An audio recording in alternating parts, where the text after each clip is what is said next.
Breaking news. Jessie Prabhakar versus సినీ నటి మాధవిలత వ్యవహారం ముదురుతోంది. ఈ వ్యవహారంలో మాధవిలతపై కేసు నమోదైంది.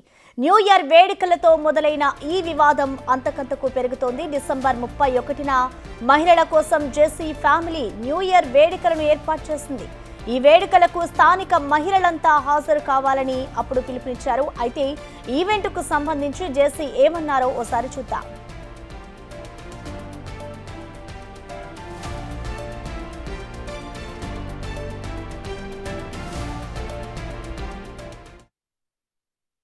అది 7 గంటల నుంచి 12 వరకు చాలా ప్రోగ్రాంలు పెట్టినాం.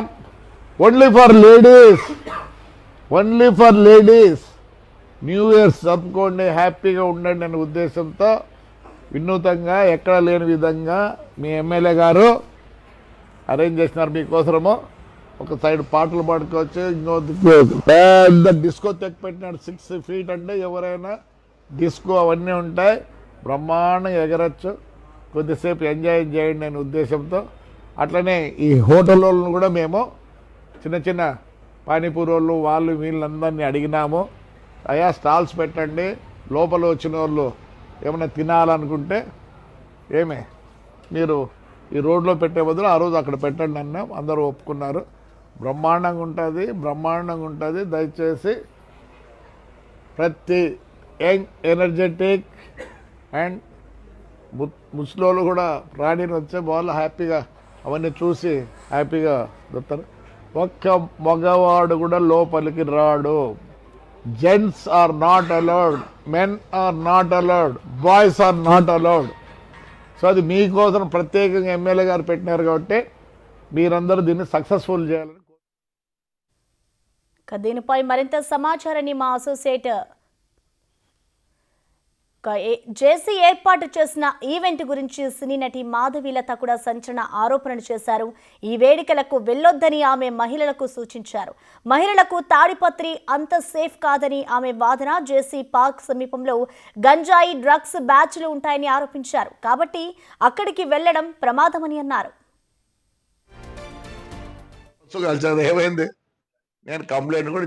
నమస్తే, నేను మీ మాధవిలత. సో ఈ 31st నైట్ ఏదైతే తాడిపత్రిలో జేసీ పార్క్ దగ్గర, ఇది పెన్నా నది ఒడ్డున ఉంటుందన్నమాట. సో అది వెరీ సెన్సిటివ్ ఏరియా. అక్కడ ఏంటంటే కొంచెం పనికిమాలినటువంటి వ్యక్తులు ఏదైతే గాంజా చాలా ఎక్కువగా తీసుకునేటటువంటి ప్రదేశము. అక్కడ ఈ మహిళల కోసం న్యూ ఇయర్ నైట్, సో దయచేసి నేను మహిళలందరికీ రిక్వెస్ట్ చేస్తున్నాను, మీరు రాత్రి 1 గంట వరకు అక్కడ మీరు న్యూ ఇయర్ సంబరాలు చేసుకొని తిరిగి మీరు మళ్ళీ ఇంటికి వెళ్ళే ప్రక్రియలో మీరు వాడేటటువంటి ట్రాన్స్పోర్ట్, 2 వీలర్ అవ్వచ్చు, ఆటో అవ్వచ్చు, కార్ అవ్వచ్చు, లేక ఏదైనా అవ్వచ్చు, దారి మధ్య మార్గంలో ఏమన్నా జరిగితే ఎవరు మీ సెక్యూరిటీకి రక్షణ కల్పిస్తారు? ఏం జరుగుతుంది అక్కడ? సో కాబట్టి ఈ మహిళల సేఫ్టీ అనేది చాలా ఇంపార్టెంట్. ఏదన్నా ఒక మంచి సమాజంలోనో, ఒక కమ్యూనిటీ హాల్లోనో, బాగా సెక్యూర్డ్ ఏరియాలోనో న్యూ ఇయర్ సెలబ్రేషన్స్ చేసుకుంటే నేను తప్పుపట్టేదాన్ని కాదు. కానీ ఎక్కడైతే ఈ డేంజరస్ జోన్ ఏదైతే ఉందో బాగా. ఇక మాధవిలత చేసిన వ్యాఖ్యలకు సంబంధించి ఇటు జెస్సీ ప్రభాకర్ రెడ్డి ఏమన్నారు ఒకసారి చూద్దాం. బస్సు కలిసారు, ఏమైంది? నేను కంప్లైంట్ కూడా చేయను అని చెప్తారు. ఒరే జగనే మేలురా, బస్సులు నిలబెట్టించినాడు. ఈ బీజేపీ గవర్నమెంట్ లో బస్సులు తగలబెట్టినారు.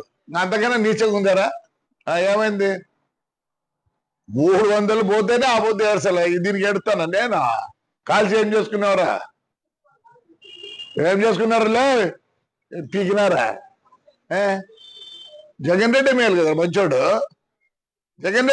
మంచోడు, నా బస్సు కాలిపోలేదు. దీనికి సంబంధించిన కంప్లీట్ అప్డేట్స్ ని మా అసోసియేట్ ఇన్పుటేటర్ గణేష్ అందిస్తారు లైవ్ ద్వారా. గణేష్ చెప్పండి, మనం చూస్తూ ఉన్నాము ఇటు మాధవిలతపై జెస్సీ ప్రభాకర్ రెడ్డి అయితే కొన్ని వ్యాఖ్యలు చేశారు. ఆ వ్యాఖ్యలకు సంబంధించి ఇటు మాధవిలత కూడా స్పందించారు. సో మొత్తంగా ఇది పొలిటికల్ గా ఎటు దారి తీస్తుంది అనుకోవచ్చు గణేష్? ఎందుకంటే తాడిపత్రిలోని ఇప్పుడు January 1 అంటే 31st నైట్ దగ్గర నుంచి బస్సు ఘటన వరకు కూడా ఒక వేడి వాతావరణం ఏర్పడింది. ఒక బస్సు తగలబెట్టిన తర్వాత అంతకుముందు మాధవిలత గారి దగ్గర నుంచి స్టార్ట్ అయిన ఏదైతే ఆ వ్యాఖ్యలు ఉన్నాయో 31st నైట్కి మహిళలు వెళ్ళొద్దని చెప్పిన అలర్ట్ చేసిన మెసేజ్ ఏదైతే ఉందో అక్కడి నుంచి ఆ తర్వాత జేసీ వ్యాఖ్యలు, ఇప్పుడు బస్సు తగలబడడం, దానిపైన పోలీసులు కంప్లైంట్, తర్వాత పోలీసు కంప్లైంట్ ఇవ్వకుండానే సుమోటోగా తీసుకోమంటాం, ఇలాగ అనేక తాడిపత్రిలో నిజంగానే ఎప్పుడు కూడా తాడిపత్రి వాడివేడి రాజకీయాలు నడుస్తూ ఉంటాయి. ఇప్పుడు అది బీజేపీకి అంటే ఏదైతే ఉమ్మడి ప్రభుత్వంగా ఏపీలో నడుస్తుందో తెలుగుదేశం, జనసేన, బీజేపీ అనేది ఒక కూటమి ప్రభుత్వంగా నడుస్తున్న ఆ కూటమి మధ్య చిచ్చు పెట్టేలాగా ఒక ఇష్యూస్ అయితే నడుస్తున్నాయి. చివరికి తాడిపత్రిలోన జేసీ ప్రభాకర్ రెడ్డి చేసిన వ్యాఖ్యలు జగన్ కంటే దారుణంగా ఉన్నాయి. ఇప్పటివరకు ప్రతిపక్ష లీడర్గా ఉండి ఒక సీఎంగా కొనసాగిన జగన్ కంటే దారుణమైన రాజకీయాలు నడుస్తున్న వ్యాఖ్య అనేది మనం తీవ్రంగా చూడాల్సిన అవసరం ఉంది. దీనిపైన ఇంతకీ మాధవీలత ఎందుకు ఇలాంటి వ్యాఖ్యలు చేయాల్సిన అవసరం వచ్చింది, దీనిపైన ఎందుకు వాళ్ళు దాన్ని నెగిటివ్గా తీసుకున్నారు, ఆమె వ్యాఖ్యల్లో సంపూర్ణమైన అర్థమే ఉంది. మనతో బీజేపీ లీడరు సినీ నటి మాధవీలత గారు ఉన్నారు. మాధవీలత గారు నమస్తే. మాధవీలత గారు, నా వాయిస్ వినిపిస్తుందా? ఎస్ అండి, కెన్ యూ హియర్ మీ? ఎలా ఉన్నారు? మైగ్రేన్ తగ్గిందా? మైగ్రేన్ అంటున్నారు. ఎస్ అండి. ఏంటి మామూలుగా ముందు నుంచి ఈ న్యూస్ నా ఫోన్ నిండా ఒక 20 మిస్డ్ కాల్స్, అన్ని మీడియా ఛానల్స్ ఉన్నాయన్నమాట. నేను ఏదో న్యూస్ జరిగింది అయితే నా వాయిస్ కావాలేమో అని చెప్పి వాట్సాప్లోకి వెళ్ళా, కానీ ఆ న్యూసే నేను అవుతానని నేను అనుకోలేదు.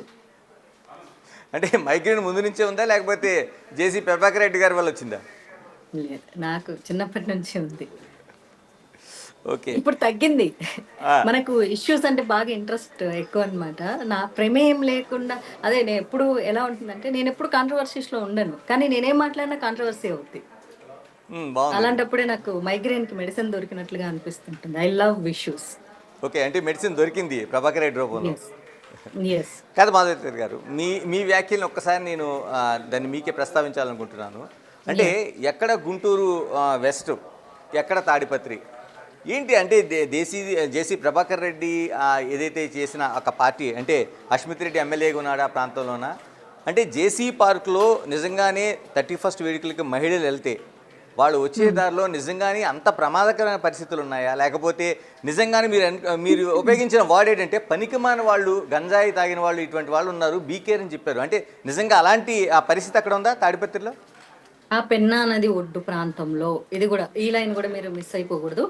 అసలు గుంటూరు వెస్ట్ నేను ఎప్పుడో కంటెస్ట్ చేసిన దానికి, లేకపోతే నేను ఈ న్యూ ఇయర్కి చెప్పిన దానికి, పార్టీలకి కంప్లీట్లీ డిఫరెంట్. మాధవీలత అన్నది బీజేపీలో ఉండొచ్చేమో కానీ, మాధవీలత సినిమాలో చేసి ఉండొచ్చేమో కానీ, డోంట్ ఫర్గెట్ దట్ మాధవీలత ఎప్పుడు అవేర్నెస్, మోటివేషన్ క్రియేట్ చేస్తూనే ఉంటుంది. ఆ రోజు 2 వీడియోలు పెట్టడం జరిగింది. ఒకటి తాడిపత్రికి సంబంధించి, ఇంకొకటి 31st నైట్ తాగి తందనాలు ఆడొద్దని ఆడపిల్లలకి సలహాలు ఇస్తూ కూడా నేను 2 వీడియోలు సేమ్ డ్రెస్లో పెట్టడం కూడా జరిగింది. ఆల్మోస్ట్ 1 అవర్ టైం వేరియేషన్లో. నేను కేవలం సేఫ్టీ గురించి, ఆ ప్రాంతం ఏదైతే పెన్నా నది ఒడ్డున ఆ లొకేషన్ అంతా చూసిన తర్వాతే maybe this is not safe అని చెప్పేసి నేనేదో సలహా ఇచ్చా. నేను ఆరోపణలు చేయలేదు. మీరు ఇందాక చదివే మాధవీలత ఆరోపణలు చేసింది, ఆరోపణలు చేయలేదు, సలహాలు మాత్రమే ఇచ్చాను. రాజ్యాంగాన్ని ఉపయోగించుకొని 19A ఆర్టికల్ని, నాకున్నటువంటి ఫ్రీడమ్ ఆఫ్ ఎక్స్ప్రెస్ని, ఆ ఆర్టికల్ దాని ప్రకారంగా మహిళలు సేఫ్టీగా ఉండాలి అని ఒక మహిళగా నేను సలహా ఇవ్వడము, అండ్ నన్నే బూతులు తిట్టేలా చేస్తుంది అంటే నేను ఇలాంటి సలహాలు 100 సార్లు ఇవ్వడానికి మళ్ళీ నాకు బలాన్ని చేకూర్చడంలో అయ్యారు. కాదు మాధవీలత గారు, మీరు చెప్పిన దాంట్లోన ఏదైతే పెన్నా నది, మీరు చెప్తున్నట్టు పిన్ పాయింట్ ఏదైతే ఉందో, పెన్నా నది నుంచి మీరు ఆ తీరం నుంచి వస్తున్నప్పుడు గాంజాయి తాగిన వాళ్ళు ఉన్నారు, పనికి మాలిన వాళ్ళు ఉన్నారంటే అంతకుముందు అటువంటి ఎక్స్పీరియన్సెస్ ఎవరైనా అనుభవించారా, లేకపోతే మీ దృష్టికి అటువంటి ఘటనలు ఏమైనా వచ్చినాయా, మహిళలు ఆ ప్రాంతంలో ఎక్కడైనా రేప్ అయినట్టు కానీ అలాంటివి ఏమైనా మీ దృష్టికి ఏమైనా వచ్చిందా, లేదా కేసులు ఏమైనా నమోదైనాయా? నేను ఆ పాయింట్ మెన్షన్ చేయలేదండి. గాంజా తీసుకునే వాళ్ళు ఉన్నారంటే ఆ ప్రాంతంలో ఖచ్చితంగా చాలా మందికి పోలీసులకి దొరికినటువంటి సందర్భాలు ఉన్నాయి. ఎందుకంటే ఇప్పుడు చూస్తుంటే ప్రతి ప్రాంతం కూడా ఎక్కడైతే ఎంటీగా ఉంటుందో, ప్రతి ఊరికి సంబంధించింది మేబీ ఎక్సెప్ట్ విలేజెస్ వదిలేసేస్తే చాలా వరకు గాంజా అడ్డాలుగా మారిపోయినాయి. హైదరాబాద్ నుంచి మొదలు పెడితే తాడిపత్రి ఏంటి, తణుకు ఏంటి, ప్రతి ప్రాంతంలో కూడా గాంజా అనేది చాలా విచ్చలవిడిగా దొరుకుతున్నటువంటిది. అండ్ పనికిమాలిన వాళ్ళు అంటే మరి పనికిమాలిన వాళ్ళు కాక పని పాటు ఉన్నోళ్ళు, లేకపోతే వర్క్ ఫోకస్ ఉన్నోళ్ళు, కెరీర్ ఫోకస్ ఉన్నోళ్ళు అక్కడ పోయి గాంజా కొట్టుకుంటూ కూర్చుంటారు. అందులోనూ 31st నైట్ వస్తే జీవితానికి పరమావధినే తాగడం, తిరగడం, దొరలడం అనేటటువంటి ఒక ఎజెండాగా పెట్టుకున్న వ్యక్తులు ఒకవేళ అర్ధరాత్రి 1 గంట వరకు అక్కడ పార్టీ జరుగుతుంది. ఆ తర్వాత నేను చాలా క్లియర్గా చెప్పాను, ట్రాన్స్పోర్టేషన్ మీరు యూజ్ చేసేది ఏదన్నా ఆ సందర్భంలో ఒక్క అమ్మాయి కిడ్నాప్ అయినా కూడా పరిస్థితి ఏంటి అని అడిగాను నేను. సినిమాకి వెళ్తేనే ప్రాణాలకు రక్షణ లేకుండా పోతుంది, అలాంటప్పుడు అలా అర్ధరాత్రి వెళ్తే మహిళలకి సంరక్షణ ఏంటి అని అడిగాను. తప్పేముంది? ఇప్పటికీ నా మాటల మీద నేను స్ట్రిక్ట్ అయి ఉన్నాను, నా మాటలు నేను వెనక్కి తీసుకునే పరిస్థితే లేదు. ఇలా నా మీద కేసులు పెడతానంటే నేను 100 వీడియోలు ఇలాంటివే చేస్తే 100 కేసులు పెట్టుకోమని కూడా చెప్తున్నాను. మాధవీలత గారు అక్కడ ఏర్పాటు చేసింది అస్మిత్ రెడ్డి, అంటే ఆ నియోజకవర్గ ఎమ్మెల్యే ఏర్పాటు చేశారు. దానికి సంబంధించి ఒక సీనియర్ లీడర్గా ఉన్న జేసీ ప్రభాకర్ రెడ్డి దానికి సంబంధించి ప్రచారం చేశారు. అంటే ఒక ఎమ్మెల్యే ఆధ్వర్యంలో జరుగుతున్న దాంట్లో కేవలం మహిళలు మాత్రమే రమ్మని, మీకు సెక్యూరిటీ ఉంటుంది, మగవాళ్ళు అనేవాళ్ళు ఇక్కడ దగ్గరకు రావద్దని చెప్తే, తాడిపత్రి లాంటి ఒక నియోజకవర్గానికి ఎమ్మెల్యేగా ఉన్న ఆయన పిలిచిన ఏదైతే ఒక ఇది ఉందో 31st నైట్ సంబంధించిన సంబరాలకు సంబంధించి అంత ఇన్సెక్యూరిటీగా ఎందుకు అనిపించాయి మీకు? ప్రతి ఏరియాకి ఎమ్మెల్యే ఉంటారండి. ఒక తాడిపత్రి ఏరియాకి ఎమ్మెల్యే ఉండడం ఏంటి? అసలు నిజం చెప్పాలంటే నాకు ఆ తాడిపత్రి ఏరియా ఎమ్మెల్యే ఎవరో కూడా తెలియదు. ఈ రోజు పొద్దున్న నిద్ర లేచిన తర్వాత ఎవరే బాబు ఈయన ఎవరో నా గురించి మాట్లాడేది పెద్ద మనిషి అంటే ఆయన పేరు జేసీ ప్రభాకర్ రెడ్డి. ఆ జేసీ పార్క్ అయింది. ఓహో, ఇప్పుడు మనకు గోల్డెన్ పార్కులు ఉంటాయి. ప్రతి పార్కుకి నేను మీనింగ్ తెలుసుకొని మాట్లాడలేను కదండి. జేసీ పార్క్ అంటే అదొక పార్క్, ఒక దానికి పేరు ఉంది, ఓకే ఎవరిదో పెట్టి ఉంటారు పేరు అనుకున్నాను. అస్మిత్ రెడ్డి గారు ఆయన ఏం చేస్తున్నారంటే ఆయన యంగ్స్టర్ అండి, చాలా is a very nice man, చాలా పొలైట్గా మాట్లాడతారని చెప్పారు. మరి ఆయన గురించి ఎవరో నాకు తప్పుగా చెప్పలేదు నేను కనుక్కున్న ప్రక్రియలో. మరి ఈయన భాష చూస్తే చాలా కుసంస్కారంగా ఉంది కాబట్టి మరి ఈ పెద్ద మనిషి ఆయన వయసుకి ఆయన మాట్లాడే మాటలకి అసలు సంబంధమే లేదు. మాట్లాడింది ప్రభాకర్ రెడ్డి గారు, మాట్లాడింది ప్రభాకర్ రెడ్డి గారు. ఆగండి కాదు, మీరు అస్మిత్ రెడ్డి గారు అంటున్నారు, మాట్లాడింది ప్రభాకర్ రెడ్డి గారు. ప్రభాకర్ రెడ్డి గారు, అదే అస్మిత్ రెడ్డి గారు వాళ్ళ ఫాదర్. అస్మిత్ రెడ్డి గారి గురించి ఎవరు నాకు తప్పుగా చెప్పలేదని చెప్తున్నాను, అదే అంటున్నాను నేను. నేను కనుక్కున్న ప్రక్రియలో ఈ రోజు ఆయన గురించి పొలైట్ గానే చెప్పారు. మరి వారి తండ్రి గారి భాష ఎలా ఉంది అంటే సొంత తండ్రిని మరి అలా మాట్లాడే తండ్రిని పాపం ఆయన ఏం కంట్రోల్ చేయగలరు చెప్పండి. యంగ్స్టర్స్ రాజకీయాల్లోకి రావాలి, మంచిగా ఉండాలి అనుకుంది. ఇప్పుడు నేనేమంటున్నానంటే ఎమ్మెల్యేలు ఏర్పాటు చేసినంత మాత్రాన రోడ్డు మీద ప్రతి ఒక్కరికి ఎమ్మెల్యే గారి పిఏలు కానీ లేకపోతే ఎమ్మెల్యే గారి ఒకరి ఇద్దరు ఎవరైతే ఉన్నారో, can you able to see me? Okay, మీరు నా వీడియో చూడగలుగుతున్నారా?